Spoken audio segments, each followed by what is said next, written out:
출애굽기 23장 1절에서 9절까지 보겠습니다. 자, 제가 읽겠습니다. 너는 거짓 소문을 퍼뜨리지 말며 사악한 자와 손을 잡고 불의한 증인이 되지 말라. 너는 군중을 따라서 악을 행하지 말며 소송에서 재판을 굽게 하려고 다수를 따라서 기우는 말을 하지 말라. 너는 가난한 자의 소송에서 그에게 호의를 보이지 말지니라. 내가 만일 내 원수의 길 잃은 소나 나귀를 만나거든 반드시 그것을 그에게 돌려줄 것이며, 내가 만일 너를 미워하는 자의 나귀가 집 밑에 깔린 것을 보거든 그를 돕고 싶지 아니하여도 반드시 그와 함께 도울지니라. 너는 가난한 자의 소송에서 그에 대한 재판을 굽게 하지 말지니라. 너는 거짓된 일로부터 내 자신을 멀리하며 무죄한 자와 의로운 자를 죽이지 말라. 나는 사악한 자를 의롭다 하지 아니하리라. 다 같이 2절 읽겠습니다. 너는 뇌물을 받지 말라. 뇌물은 지혜로운 자의 눈을 어둡게 하고 의로운 자의 말을 굽게 만드느니라. 너는 또한 나그네를 학대하지 말라. 너희가 이집트 땅에서 나그네였은즉 나그네의 심정을 아느니라. 아멘. 자, 하나님께서는 이스라엘 사람들이 이렇게 모여 살 때 원하는 게 뭐냐면 공정한 사회를 이루는 겁니다. 그래서 하나님의 백성으로서의 공정함을 더 드러내고 주변에 이런 믿지 않는 이교도들, 이방 민족들과는 다른 방식의 삶을 사는 걸 원했습니다. 자, 요거는 이제 2017년 5월 9일 문재인 대통령께서 취임하실 때 이렇게 하셨던 말씀을 여기다 좀 요약을 해놨어요. 여러분 보시면 기회는 평등할 것입니다. 과정은 공정할 것입니다. 결과는 정의로울 것입니다. 그리고 공정한 대통령이 되겠습니다. 특권과 반칙 없는 사회를 만들겠습니다. 자, 공정할 것입니다. 과정이 공정할 것입니다. 그리고 공정한 대통령이 되겠습니다. 이렇게 말씀하셨어요. 참 귀한 말이라고 생각하고요. 훌륭한 취임사였다고 생각합니다. 공정한 사회가 되고 공정한 대통령이 되겠다. 이거 그러면 이제 뭐 재판이라든지 아니면은 이런 말을 받든다면 재판이라든지 인재를 등용한다든지 선거라든지 모든 게 이제 공정하게 되는 것을 꿈꾸는 거겠죠. 추구하는 거겠죠.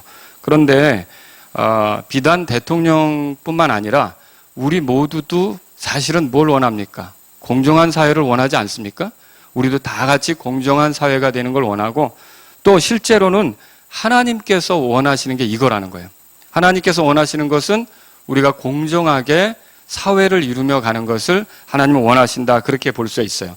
그래서 그러면 오늘 생각해 보려고 하는 게 뭐냐면, 공정한 사회를 이루는데 주께서 이제 이걸 원하시는데 우리에게 필요한 게 뭐냐는 거죠. 지금 읽은 1절에서 9절까지의 내용을 이렇게 보면 대개 재판과 관련이 되어서, 그러니까 어떤 문제를 놓고 옳으냐 그르냐를 판결하는 거 있잖아요. 그럼 누가 더 잘못했느냐, 누가 옳게 행동했느냐, 이걸 판결하는 문제에 있어서 더 공정하게 해야 된다는 것들을 이 구절들이 말하고 있다는 것입니다. 그래서 저는 오늘 이 말씀을 통해서 공정한 삶을 위해서 주께서 원하시는 것들이 무엇인지 여러분에게 이 본문에 있는 말씀을 가지고 소개하려고 하는 거예요.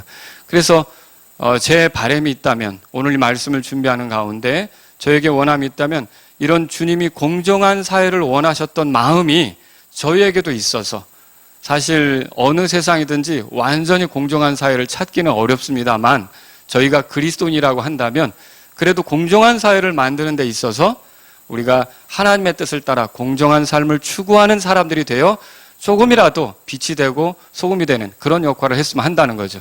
그런 뜻으로 이 말씀을 이제 준비한 겁니다. 그러면 공정한 삶을 위해서 필요한 건 뭘까요? 자, 주님께서 원하시는 건 뭘까요? 자, 첫 번째, 여기 1절에 보세요. 너는 거짓 소문들을 퍼뜨리지 말며, 그렇게 돼 있어요. 절대 거짓된 소문을 퍼뜨리지 말라. 이거 이제 주님의 뜻입니다. 사람에게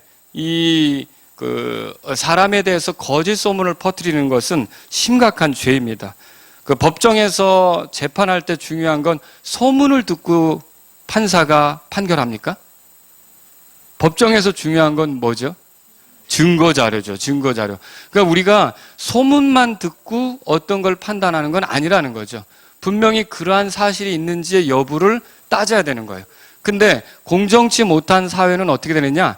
정확한 증거도 없이 몇 사람이 만들어내기 시작한 말을 듣고 그 말로써 어떤 사람에게 이제 죄를 뒤집어 씌우고 그 사람이 벌을 받게 하고 이런 일이 생길 수 있다는 것이죠. 그래서 거짓 소문을 퍼뜨리지 말라 이렇게 했어요. 자, 이것은 이제 한국일보 신문 기사인데요. 2016년 10월 24일자 사설에 해당하는 건데요. 이제 이게 그 어떤 내용을 소개하고 있냐면 10월 21일 날 그 문학에 이런 제목의 기사가 실렸어요. 문학에 왜 일어나? 이번엔 시인 상습 성추행 의혹. 이런 제목으로 기사가 실렸어요.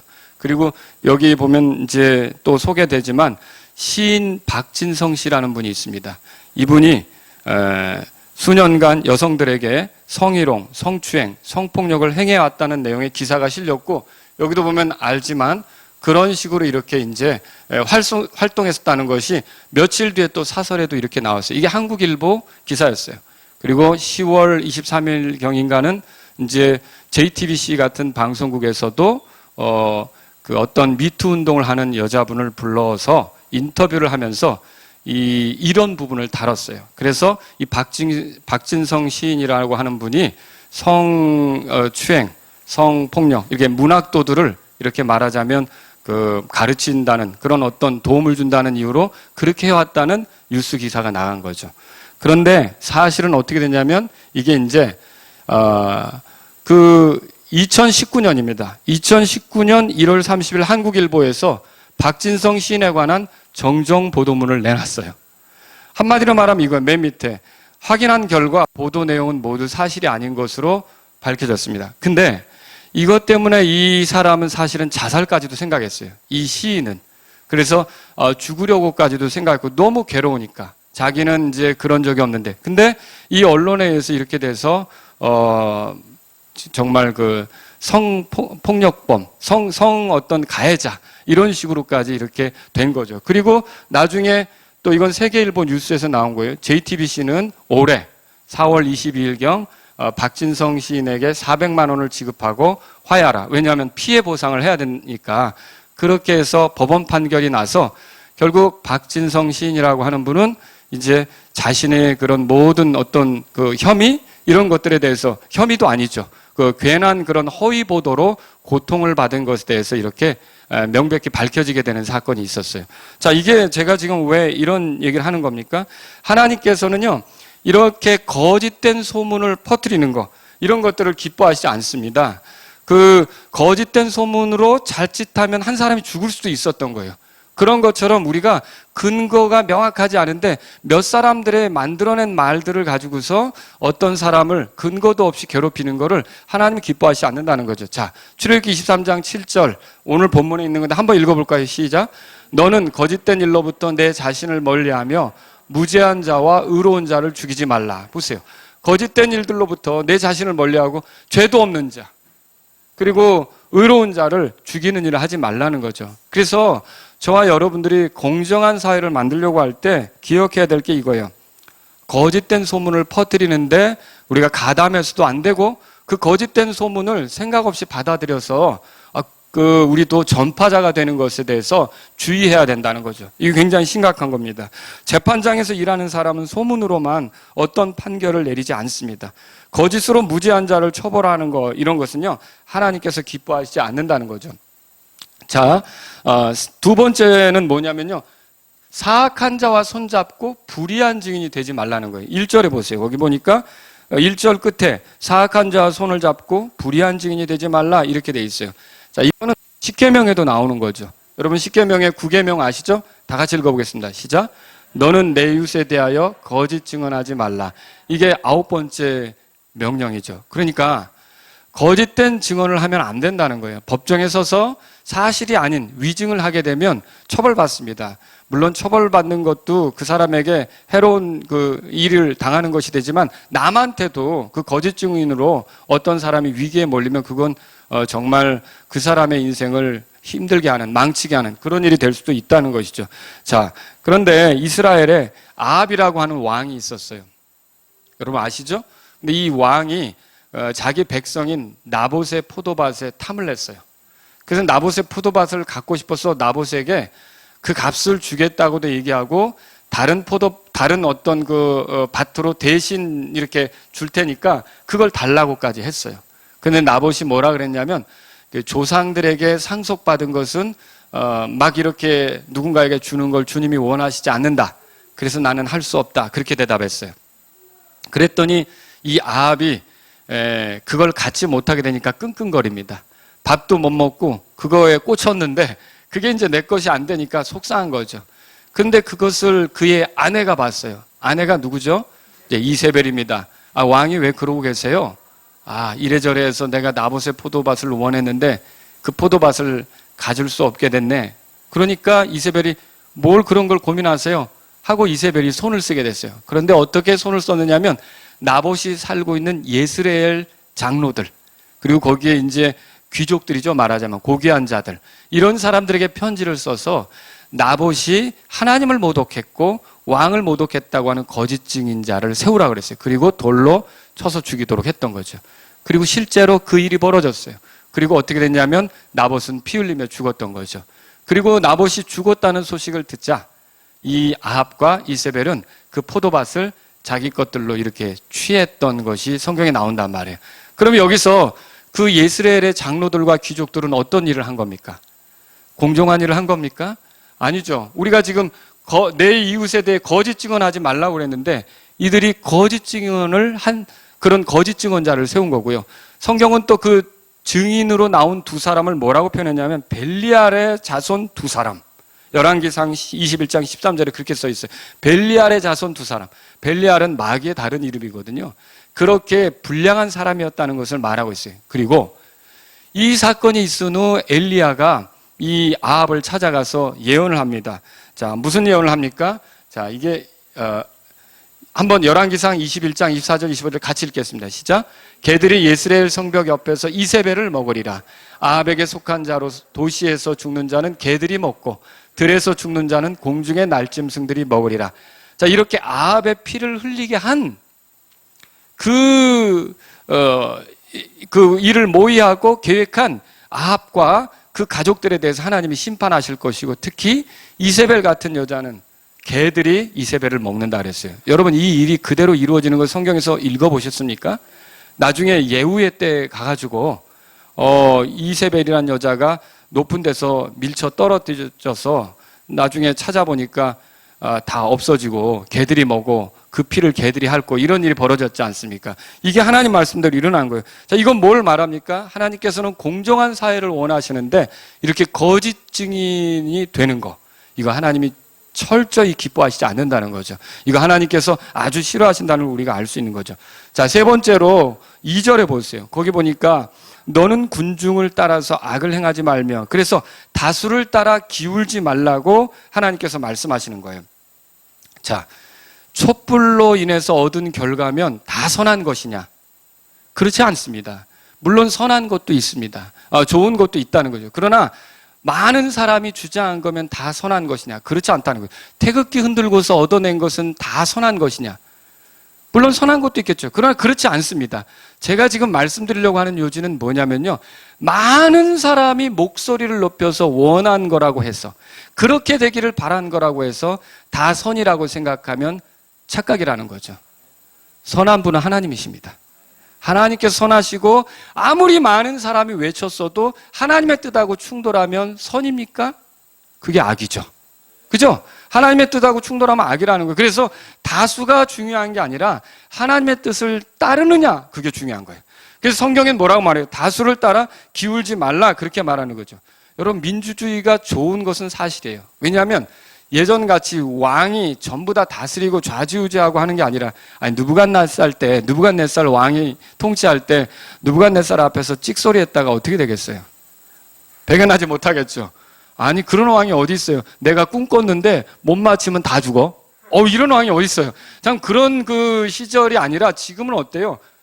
예, 우리가 국민들이 투표해서 통치자를 세우고 이런 시절 아닙니까? 민주주의가 그런 면에서는 좋습니다. 그런데 민주주의에도 부작용이 있단 말이에요. 그래서 왜 성경에서는 예수님이 세우려고 하는 게 왕국이냐? 이게 민주주의 국가가 아닙니다. 예수님이 세우려고 하는 건 왕국입니다.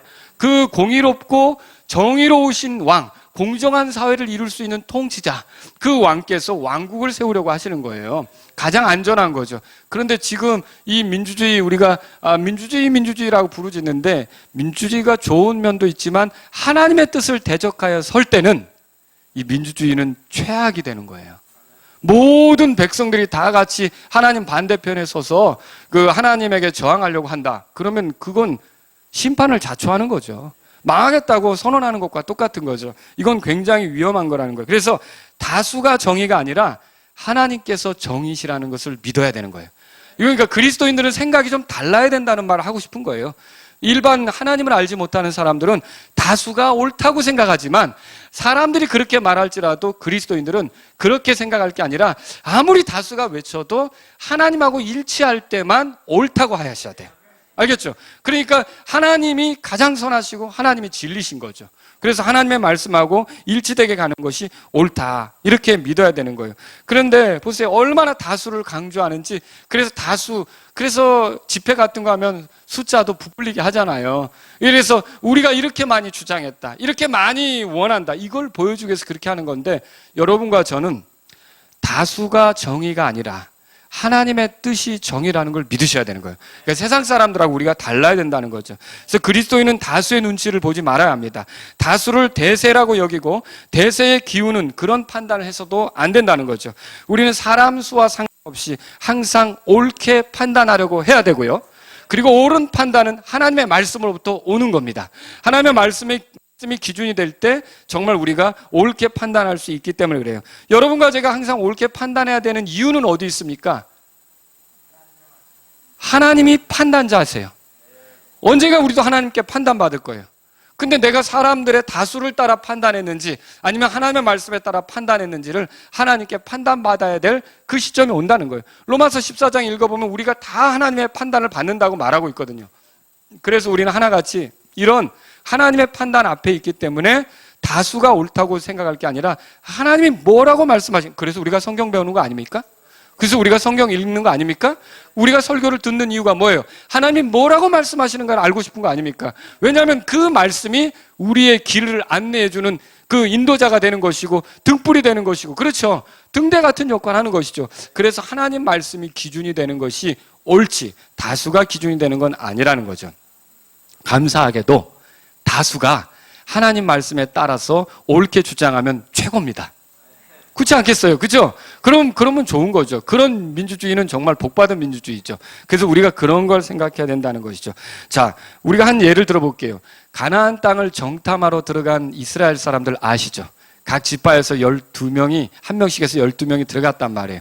그리고 나중에 돌아왔는데 이 중에 10명은 그 땅 안 돼. 우리 못 들어가. 거기 성벽도 높고 거기 사는 사람 아주 거인들이고 우린 그들하고 싸워서 안 돼. 그 땅은 좋은데 거기 들어가는 거 불가능해. 다시 이집트로 돌아가자. 10명이 그랬어요. 그런데 여러분, 나머지 2명은 어땠습니까? 여호수아하고 갈렙은 무슨 말이야? 주께서 우리와 함께 하시면 그들 우리 밥이야. 그리고 우리가 하나님이 그리로 우리를 인도하시려고 하는 게 하나님의 뜻이니까 그들이 어찌하든지 우리는 거기로 들어갈 수 있어. 여러분, 누구를 신뢰한 거예요? 이 두 사람은 하나님을 신뢰했던 거죠. 자, 그런데 보세요. 결국 가나안 땅은 어떻게 됐어요? 이 10명의 말을 듣고 모두가 불평했잖아요. 이렇게 10명의 말을 듣고 불평했던 그 사람들은 가나안 땅에 들어가게 되었습니까? 못 들어가게 된 거죠. 그 다수의 줄을 섰던 사람들이 결국은 실패한 거예요. 근데 이 2명은 어떻게 됐습니까? 여호수아는 인도자로 거길 들어갔고 갈렙은 거기에 전쟁하면서 상속지를 받기 위해서 들어갔고, 여러분 아시죠? 그래서 다수가 옳다고 여러분이 생각하시면 안 되고요. 우리도 다수를 따라 기우는 판단을 해서는 안 돼요. 왜 그 사람들이 가나안 땅에 못 들어갔느냐? 다수가 하는 말을 듣고 움직였기 때문에 그랬다는 거예요. 다수가 하는 말이 우리를 움직이는 그런 동기가 돼서는 안 되는 거고, 하나님 말씀이 우리를 움직이는 동기가 돼야 되는 거예요. 그러니까 하나님 말씀에 따라 살아가야 된다는 거죠. 자, 네 번째로 여러분에게 드리는 말씀이 이거예요. 3절에 보면, 자, 너는 가난한 자의 소송에서 그에게 호의를 보이지 말지니라 했어요. 편파적이 되지 말라는 거예요. 자, 공정하다는 것은 편견이 없는 거죠. 강한 자라고 두둔하면 됩니까? 안 되죠. 근데 약한 자라고 해서 또 두둔하는 것도 아닙니다. 그 왜 약한 자 편을 드느냐? 그런 경우 있어요. 사람 마음의 동기를 어떻게 알겠어요? 그러나 어떤 사람은 사람들의 이목을 받고 싶어서, 혹은 인기를 위해서, 혹은 그 약한 자를 두둔해서 약한 자를 도와줘서 승리하는 그런 것들을 맛보기 위해서, 그리고 언론의 주목을 받기 위해서 그렇게 할 수도 있다는 거죠. 하나님께서는요, 약한 자든 강한 자든 공정하게 판단하는 걸 원하시는 거예요. 무슨 말인지 알겠죠? 여러분, 우리가 지난주에 공부했지만 고아를 배려해서 살피는 거, 또 과부를 배려해서 살피는 게 하나님의 뜻이었어요. 그렇죠? 이런 고아나 과부를 도와주는 게 하나님의 뜻이란 말이죠. 그런 어려운 형편에 있는 사람들을 돌보는 게 하나님이 원하시는 거란 말이에요. 그러나 법정은 구제단체가 아니에요. 법정은 그런 어떤 가난한 자를 돕는 그런 구제하는 그런 곳이 아니란 말이에요. 법정에서는 동정심을 보이는 게 아니라 공정함을 보여야 되는 거예요. 그래서 하나님은 어떻게 하시느냐? 법정에서는 재판할 때는, 판단할 때는 공정하게 재판하라. 강한 자라고 두둔하지 말고 약한 자라고 편들지 말고 공정하게만 판단해라. 이게 하나님의 뜻이라는 거죠. 아시겠죠? 그걸 우리가 알 수 있어요. 그래서 여러분 성경에 보면 신명기 1장 16절 17절에도 이렇게 써 있어요. 우리 같이 읽어보죠. 시작. 내가 그때 너희의 재판관들에게 명하여 이르기를 너희 형제들 사이에서 사정을 듣고 각 사람과 그의 형제 사이에 의롭게 재판하며 그와 함께하는 타국인에게도 그리할지니라. 재판은 하나님께 속한 것인즉 너희는 재판에서 사람들의 외모를 중시하지 말고 큰 자뿐 아니라 작은 자의 말도 들으며 사람의 얼굴을 두려워하지 말고 너희가 판단하기에 너무 어려운 사정은 내게로 가져오라.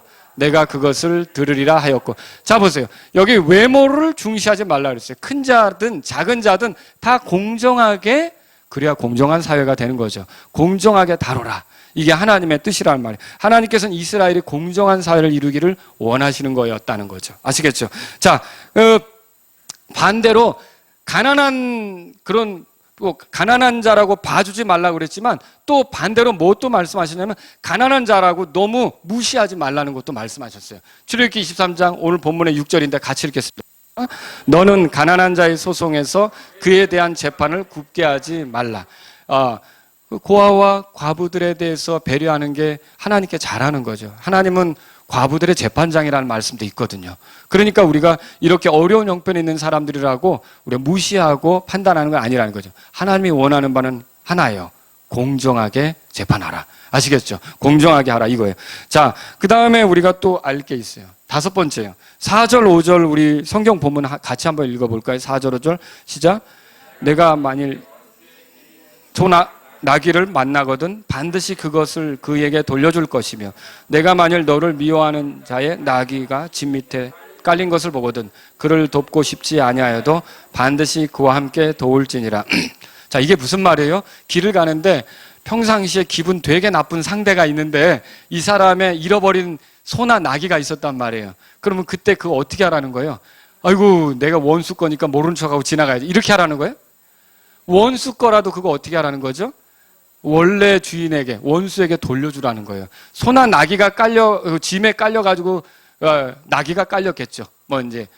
찔찔 맬 때, 아주 힘들어 할 때 주인이 원수인데 거기서 낑낑 매고 있어요. 그러면, 하고 못 본 척하고 지나가라는 겁니까?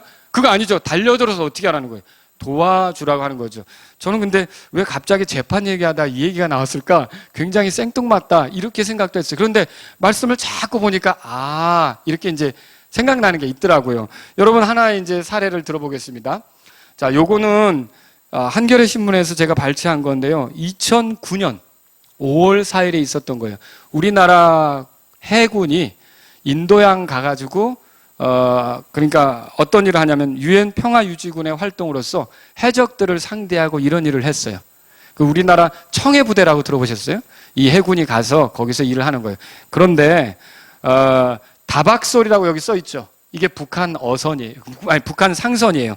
이 북한 화물선이죠. 이 화물선이 해적에게 쫓기게 됐어요.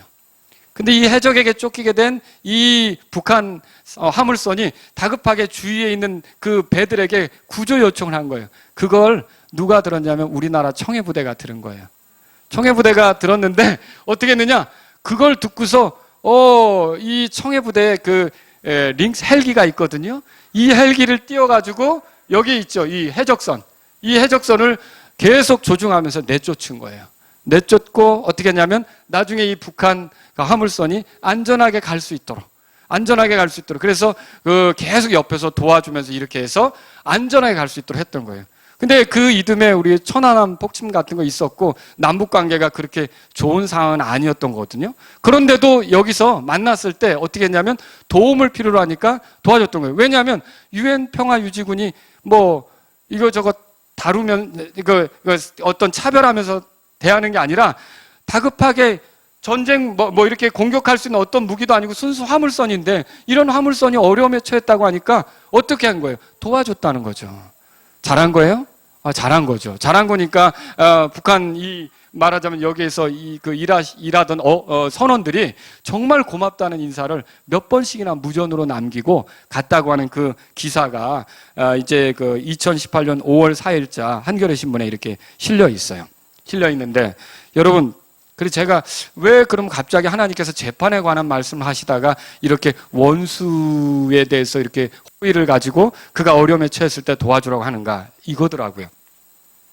내가 재판관인데 평상시에 되게 기분 나쁜 원수가 피고로 들어왔어요.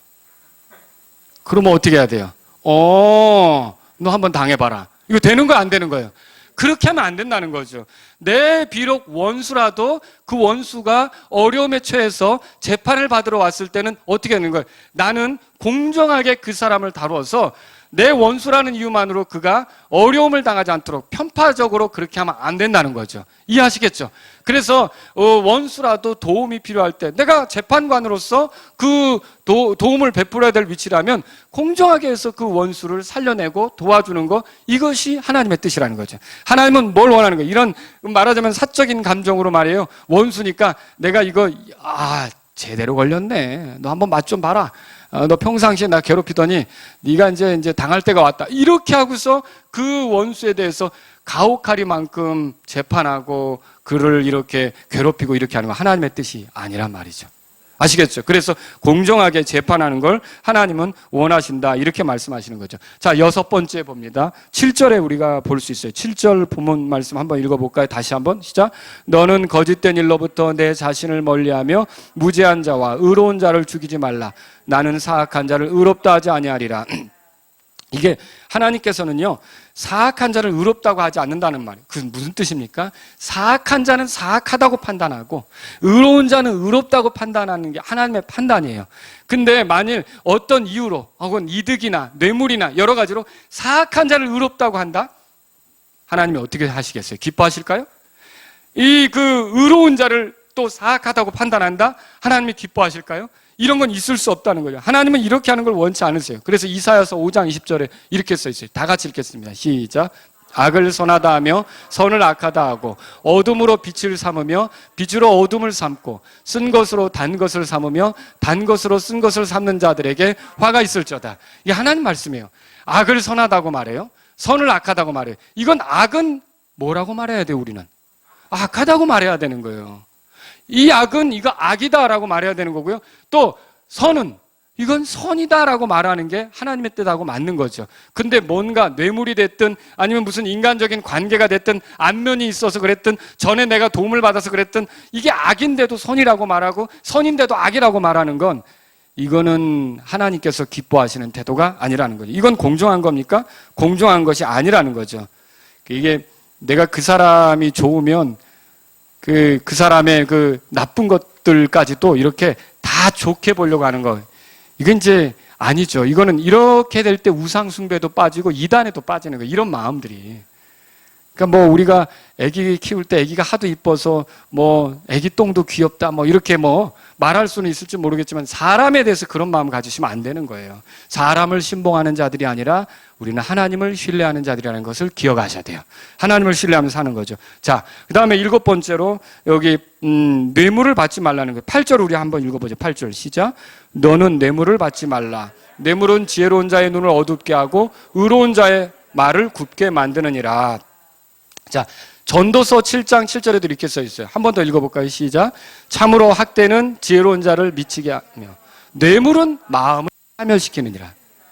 그러니까 통치자나 재판관이 뇌물을 받아서 공정하게 판단하지 못하면 이거는 이제 그 사람도 파멸을 하는 거고요. 그 사회도 공정한 사회가 아니기 때문에 이 공정한 사회가 안 될 때 그 사회가 파괴되는 거예요.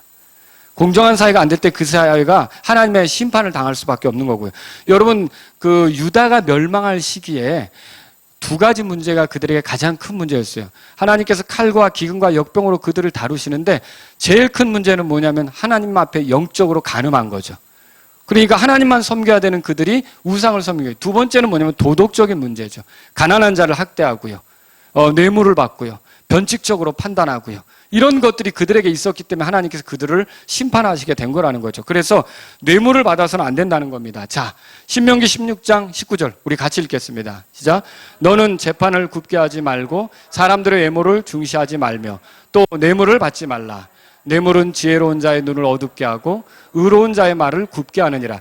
그러니까 재판할 때 뇌물을 받지 말라, 이렇게 성경에 말하고 있어요. 법정에서는 뇌물로 이게 판결이, 그러니까 법정 밖에서 받은 뇌물로 법정에서 판결이 일어나면 안 되는 거고요. 법정에서는 증거 자료와 증인들의 증언, 이런 걸 토대로 해서 실제로 있었던 사건을 다시 이렇게 정확하게 비추어서 판결을 내려야 되는 것이, 뇌물로 판결이 되어서는 안 된다는 것이죠. 이러한 뇌물은 지혜로운 눈을 어둡게 하고요, 의로운 자의 말을 굽게 한다고 돼 있어요. 그래서 하나님은 이런 뇌물을 싫어하십니다. 그리고 뇌물을 건넨 그런 그 사람은 죄 짓고 뇌물을 받는 자도 죄를 짓는 것이 되는 거예요. 그래서 뇌물을 받는 자를 사악하라고, 이렇게 사악하다고 얘기했어요. 잠언 17장 23절 같이 읽겠습니다. 사악한 자는 재판의 길들을 굽게 하려고 품에서 뇌물을 취하느니라. 그러니까 뇌물은 이거 그리스도인에게 어울리지 않고요. 공정한 사회를 이루려고 할 때 이 뇌물에 대해서는 이제 멀리 해야 되는 거죠. 뇌물은 주고받아서는 안 되는 거예요. 자, 그리고요, 8번째, 마지막에 이게 9절에 한번 보세요. 9절. 저도 이게 또 생뚱맞다고 생각했어요. 다 같이 읽겠습니다. 9절 시작. 너는 또한 나그네를 학대하지 말라. 너희가 이집 땅에서 나그네였은즉 나그네의 심정을 아느니라. 아니, 재판에 관해서 얘기하면서 왜 갑자기 나그네가 나올까? 근데 나그네를 학대하지 말래요. 이게 뭘 얘기하는 거냐면요, 여러분, 이거예요. 나그네라는 건 낯선 사람 아닙니까? 우리가 잘 알지 못하는 사람이라고 해서 판결을 굽게 하거나 내가 잘 안면이 있는 사람이라고 해서 더 신경 써주거나 이렇게 하는 게 아니라는 거죠. 재판이라고 하는 건 공정해서 나그네가 잘 알지 못하는 사람이라 할지라도 그 사람이 어떤 법의 문제로 판결을 받기 위해서 왔다면 어떻게 되는 거예요? 공정하게 다뤄줘야 되는 것이 하나님의 뜻이라는 거죠. 이런 말씀들을 통해서 우리가 뭘 알 수 있어요? 하나님께서는요, 공정한 사회를 원한다는 걸 알 수 있습니다. 오늘날 많은 이들이 법정에서 시비가 붙을 때 이런 얘기 할 수 있죠. 그 재판관 나랑 잘 알아. 그 재판관 우리 선배야. 그 재판관 우리 고향 사람이지. 여러분, 이런 거 따지면서 재판이 굽어지기를 기대하는 게 옳습니까? 이거 아니라는 거죠. 이거는 하나님께서 기뻐하지 않는 거예요. 하나님은요, 그런 거를 초월해서 공정하게 판결하는 걸 늘 원하신다는 거죠. 잘 모르는 사람이라고 해서 무시하고요. 그래서 영국에는 그런 것도 있다고 그러더라고요. 영국 사람이 아닌 그 외국 사람의 그 어떤 재판에 대해서 판결하는 배심원들을 구할 때는요, 외국 사람들을 데려다가 반 정도를 외국 사람으로 채워가지고 판결하던 그런 시절도 있었대요. 왜냐하면 외국 사람들이 불이익을 당할 수도 있으니까. 그래서 그렇게 했던 시절도 있었다고 하더라고요. 그런 것처럼 우리는요, 재판을 할 때 내가 모르고 안면이 없다고 해서 냉혹하게 할 게 아니라 항상 공정하게 하는 것이 하나님의 뜻이다. 이걸 우리가 알 수 있는 거죠. 자, 이제 말씀을 좀 정리해 보죠. 이 말씀을 통해서 우리가 알 수 있는 게 뭐냐? 첫 번째로요, 하나님께서는 공정하시다는 거죠. 여러분, 이거 믿으십니까? 예. 이 하나님께서 어떻게 공정하시냐면요, 그분은 우리의 죄 때문에 하나님의 아들 예수 그리스도에게 형벌을 내리셨어요. 자, 내가 죄 용서받은 것이 아무 값도 지불하지 않고 용서받은 겁니까? 아니죠. 만일 어떤 값도 지불하지 않고 내가 용서받았다면 마귀들은 나를 비웃을 수 있어요. 그리고 하나님이 용서했다는 것에 대해서 어떻게 그렇게 공정치 못하게 죄도 많이 지은 자를 값도 지불하지 않고 용서해 줄 수 있느냐라고 따질 수 있는 거죠. 그런데 하나님께서는 나의 용서를 위해서 값을 지불하셨어요. 누가 그 값입니까? 예수님이죠. 예수님이 이 값을 지불하는데 여러분 잘 아시지만 예수님께서 자신의 아들이라고 해서 하나님께서 가볍게 다루셨습니까? 그분이 맞아야 될 채찍수를 감하셨습니까? 그분이 당해야 될 일들을 어떤 걸 빼내셨냐고요. 너무나 철저히 그분을 괴롭게 하셨기 때문에, 죄의 값을 당하게 하셨기 때문에 그분이 뭐라고 말씀하셨어요? 나의 하나님, 나의 하나님, 어찌하여 나를 버리셨나이까라고 십자가상에서 외칠 정도 아니었습니까? 그래서 여러분과 저는 알아야 될 게 뭐냐면, 내가 용서받은 게 적당히 죄를 졌는데도 못 본 척하고 눈 감아주는 게 아니라 공정당당하게 나를 위한 죄값이 지불되었기 때문에 내가 용서받은 거예요. 나를 위한 죄값은 뭐예요? 예수님이시죠? 예수님이 피 흘려서 내가 용서받은 거라는 거죠. 이런 걸 볼 때 우리는 하나님께서 굉장히 공정하신 분이시라는 것을 알 수 있는 거죠. 십자가는 공정함의 표시입니다. 아시겠죠? 십자가는 공정한 표시. 두 번째로 여러분에게 드리고 싶은 말씀은요, 하나님께서는 공정한 것을 기뻐하신다는 거죠. 자, 그런데 예수님이 십자가에서 돌아가실 때 그 예수님을 죽음에 넘기는 과정에서 재판이라고 하는, 정말 말 같지도 않은 재판이 있었던 거 아시죠? 여러분, 그때의 재판장은 사실 본디오 빌라도였거든요. 대답해 보세요. 본디오 빌라도는 공정하게 재판했습니까? 아니었어요. 이분에게, 예수님께 죄가 없다는 것도 알았어요. 그러면 풀어줘야 될 거 아니에요. 그런데 자기 위치가 흔들릴지도 모른다는 생각을 한 거예요. 그리고요, 밀란이 일어날지도 모른다는, 그런 불편한 일이 생길지도 모른다는 그런 생각을 한 거죠.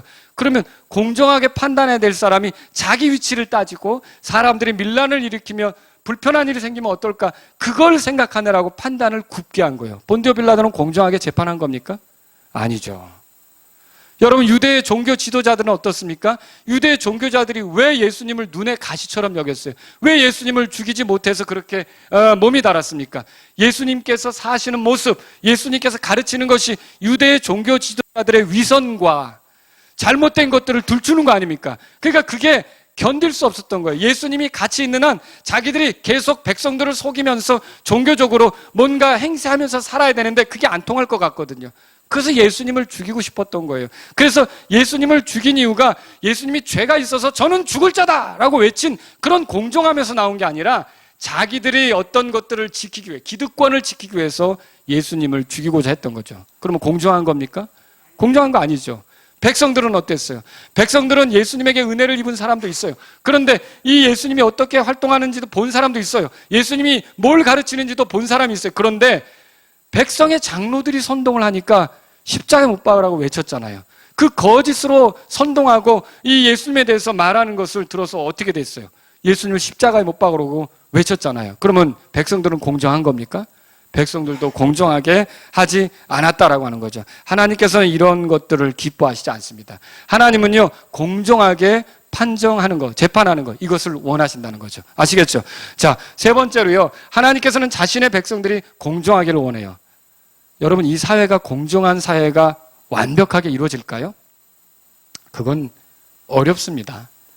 죄성이 있고요, 공중의 권세 잡은 통치자가 다스리고 있고요, 그리고요, 사람들이 육신적이기 때문에 이게 어렵죠. 그런데 이거 말하자면 퍼센테이지 말이에요. 공정한 쪽으로 기울어지느냐, 더 불공정이 많냐, 이제 이런 거겠죠.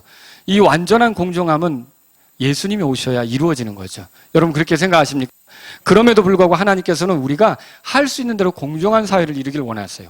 세상 사람들은 이 공정함에 대해 포기할지 모르지만 그리스도인은 그래도 공정한 삶을 통해서 공정한 사회를 이루는데 빛이 되고 소금이 되기를 하나님 원하신다는 거죠. 자, 그러면 여기서 오늘 본문 말씀 보면 거짓 소문을 퍼뜨리는 거, 불의한 증인이 되는 거, 다수를 따라 키우는 거, 편파적이 되는 거, 하나님 좋아하십니까? 싫어하십니까? 싫어하시죠. 재판하면서 사적인 감정을 갖고 판단하는 거, 누가 봐도 뻔한 것을 뒤집는 거, 뇌물을 받고 판단하는 거, 잘 모르는 사람이라고 가볍게 판단하는 거, 하나님 좋아하십니까? 싫어하십니까? 싫어하시죠.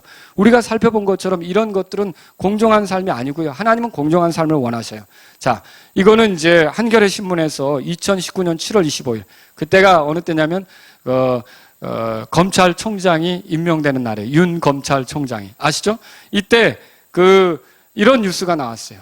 자, 대통령이 이 총장에게 하는 말이 뭐냐면, 살아있는 권력 눈치도 보지 말라. 여러분, 이거 굉장히 정말 정말 좋은 말입니다, 이거는. 그렇지 않습니까? 이런 그 대통령의 말대로 이런 사회가 돼야 되는 거예요. 그래서 정말 잘 말씀하셨다고 저는 생각해요. 살아있는 권력이라도 어떻게 해야 돼요? 잘못한 거 있으면 그것에 대해서 엄중하게 재판하라. 이게 공정한 사회로 가는 길이라는 거죠. 자, 저는 이렇게 한 것이 옳다고 봅니다. 그러면서 여기 보시면요, 그날 이 윤 총장에게 뭐라고 말했냐면, 권력형 비리에 대해서 권력의 눈치도 보지 않고 사람에 충성하지 않은 그런 자세로 엄정하게 처리해 국민들의 희망을 받으셨다, 이렇게 말하면서 그런 자세가 살아있는 권력에 대해서도 똑같은 자세가 되어야 한다, 이렇게 당부했어요. 이건 대통령의 당부십니다. 자, 잘 말씀하셨다고 생각합니다. 그리고 실제로 취임식을 하는 동안, 임명식을 하는 동안 또 한 말씀 하셨는데, 그때 뭐라고 여기 써 있냐면, 이때 여기 그대로 한겨레 신문에 나와 있어요. 그 내용이. 우리 청와대든 정부든 또는 집권 여당이든 만에 하나 권력형 비리가 있다면 그 점에 대해서는 정말 엄정한 그런 자세로 임해 주시기를 바란다, 이렇게 말했던 거죠. 이걸 기사화했습니다. 정말 이런 요구는 굉장히 공정한 사회를 갈망하는, 아까 맨 처음에 보여드렸죠. 공정한 사회가 되기를 원하고 공정한 대통령이 되기를 원한다고 했던 그 바람에 어울리는 주문이었다는 거죠. 그리고 이렇게 할 때 우리 사회가 공정해질 수 있는 거죠. 대통령의 말씀대로 대통령의 측근이라고 봐주고 대통령의 친구라고 봐주는 것은 옳지 않습니다. 돈 있는 사람 봐주고 가난한 사람에게 엄격하고 옳지 않습니다. 그리고 뭐 나랑 이념이 같으니까 봐주고 나랑 이념이 다르니까 더 엄격하게 하고, 이거 옳지 않습니다. 그저 지금 대통령이 주문하신 대로 공정하게 엄격하게 엄격한 잣대로 법 앞에서 누구나 다 평등하게 그렇게 이제 문제를 다루라고 하는 것이 주문이었다는 거죠. 저는 이거 참 바람직한 말이라고 생각합니다. 여러분 또 하나 얘기를 들어볼게요. 공정하다는 게 뭐예요? 이게 잣대가 틀리지 않아야 되는 거예요. 공정한 사회가 되려면. 여러분은 자유와 민주를 위해 5.18 운동이 있었던 거 아시죠? 이게 자랑스럽게 여기잖아요. 그렇죠? 이 5.18 사건에 대해서 우리가 이제 역사적으로 간직해야 되고 뭐 이렇게 생각한단 말이죠. 그러면 홍콩에서는 무슨 일이 있습니까? 이건 지금 홍콩 얘기예요. 어느 대학교 대학생들이 이 홍콩에서 일어나는 그런 그 홍콩은요, 원래 영국이 이제 가지고 있다가 중국에게 넘겨준 거 아닙니까? 중국에 넘겨주고 50년 동안은 그들의 자치권을 보호해주기로 했는데 아직 50년도 안 됐어요. 20몇 년 지났단 말이에요. 그런데 다시 이렇게 이제 어떤 보안법이나 이런 것들을 통해서 홍콩이라고 하는 세계를 강제적으로 이렇게 통치하려고 하는 움직임이 있는 거예요. 그러면 거기서 이것은 아니라고 그 사람들이 일어나서 나온 거죠. 우리가 자유롭게 살 수 있게 해달라. 왜 이렇게 하느냐 하면서 나온 거죠. 그러면 저는 5.18에 참여했던 사람들이 자유를 위해서, 민주적인 것을 위해서 그렇게 일을 했다면 여기에 대해서도 어떻게 해야 된다고 생각하는 거예요. 입장이 똑같이 이 자유로운 그런 환경을 추구하도록 격려하고 같이 해야 된다는 것이 맞다는 것이죠. 거기에 그런 세상이 오도록 그렇게 하는 것이 맞다는 거죠. 이게 만약에 뭔가 어떤 이유 때문에 그걸 여기서는 이렇게 말하고 여기서는 이게 민주화라고 말하고 여기는 그건 어쩔 수 없다고 말하고, 그게 바로 뇌물 받고 움직이는 거랑 똑같은 거예요. 뭔가 이득 때문에 뭔가 계산되는 것이 있기 때문에 여기서는 이렇게 말하고 여기서는 이렇게 말하는 거랑 똑같은 거라는 거죠. 여러분 또 북한 인권 문제는 어떻습니까?